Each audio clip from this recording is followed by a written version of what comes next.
Well, it's great to welcome my good friend Jens Stoltenberg, NATO Secretary General, back to number 10 Downing Street. We have a very good and strong relationship.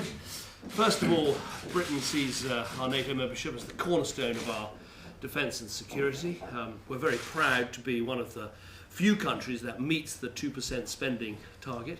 Indeed, we're the only major country in the world that meets both our defence spending target and our aid spending target, because we believe that both hard and soft power are necessary to keep our country and our world safe. We're obviously going to be talking about the NATO upcoming conference in Warsaw, which will build on the work of the excellent NATO summit in Wales that we held.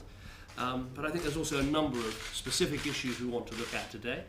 The future security of Afghanistan is going to be very important, and I know we'll discuss that. I'm very keen that the NATO operation in the Aegean, which is part of the strategy to reduce the flow of migrants to Europe, that we make that work and work well. I'm sure we'll be discussing the situation in Libya, which is a great concern, but it's good there is now a government of national accord, and how NATO can help that government and how we can help make sure that the EU operation Sophia is working well, and whether there's NATO involvement that we can look at there. We also need to think very carefully about how we make sure we stand up strongly and firmly against Russian aggression, including in Ukraine, and that we make sure there's a strong deterrence and also a strong eastern presence for NATO.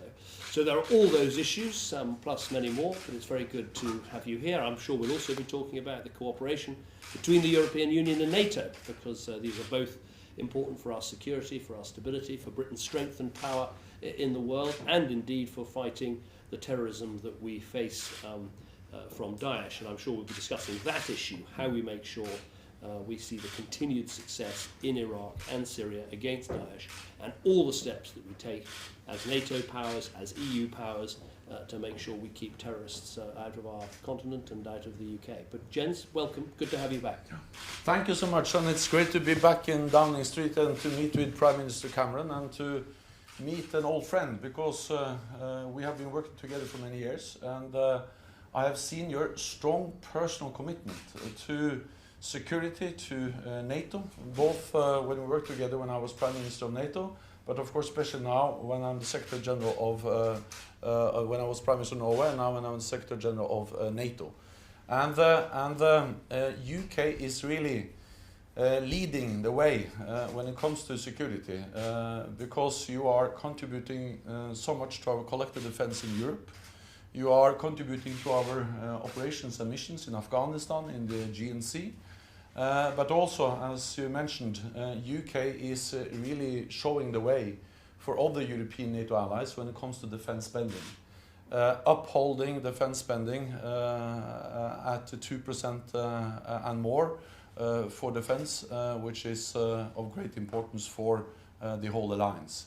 So I actually use UK as an example for other European allies, that it is possible to invest in defence and to meet the pledge we made all together. We made together at the summit in Wales to invest 2% of GDP on defence. I'm looking forward to our discussions, because we are going to address how NATO shall continue to adapt to a more challenging and difficult security environment, how we can further increase our strength and our collective defence, how we can step up our joint efforts to fight terrorism and ISIL, and how we can do more together in tackling the migrant and refugee crisis, and also how we can expand further our cooperation between NATO and the European Union. And in all these issues, I know that I can count on UK and count on you, David, so I'm looking forward to the meeting here today. So thank you. Thank you very much.